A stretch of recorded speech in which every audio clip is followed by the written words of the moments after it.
Hello दोस्तों, नमस्कार, राधे राधे। स्वागत है आप सभी का हमारे यूट्यूब चैनल पर। तो दोस्तों, हम छोटा सा सोहर गीत आप सबके लिए लेकर आए हैं और आप लोग कैसा लगेगा कमेंट बॉक्स में ज़रूर बताइएगा।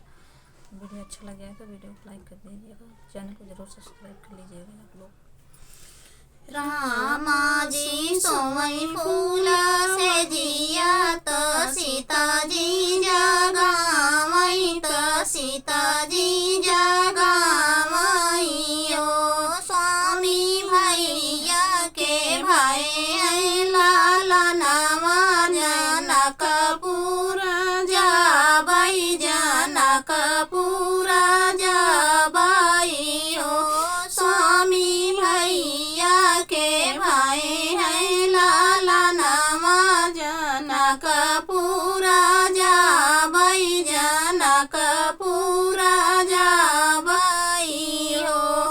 एतानी बचन सुनई रामा तनिते उठी बोलै तनिते उठी बोलाई ओ सीता जब तू जाबिउ नाई हरवा त हम कैसे रहबै त हम कैसे रहबै हो सीता जब तू जाबु नाई हरवा त हम कैसे रहबै त हम कैसे रहबै हो स्वामी रहबै दिन दुई चार लवटी घर उबै लवटी घर उबै हो सीता धई देत्यु सिर हमरे हाथ कसम हमारी खात्यु कसम हमारी खात्यु हो सीता धई देत्यु सिर हमरे हाथ कसम हमारी खात्यु कसम हमारी खात्यु हो सीता धई दियली रामा सिर हाथ कसम लागी खाइनी कसम लागी खाइनी हो रामा के सजी गई सिंहासन लखन जी के घोड़िया लखन जी के घोड़वाई हो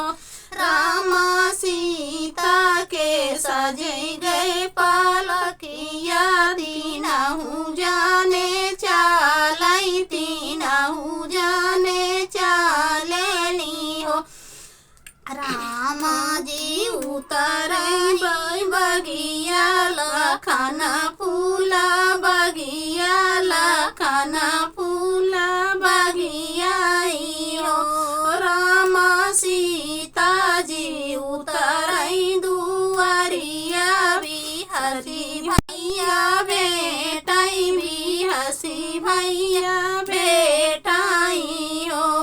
रामा सीता जी उतरई दुआरिया बिहसी भैया बेटाई बिहसी भैया बेटाई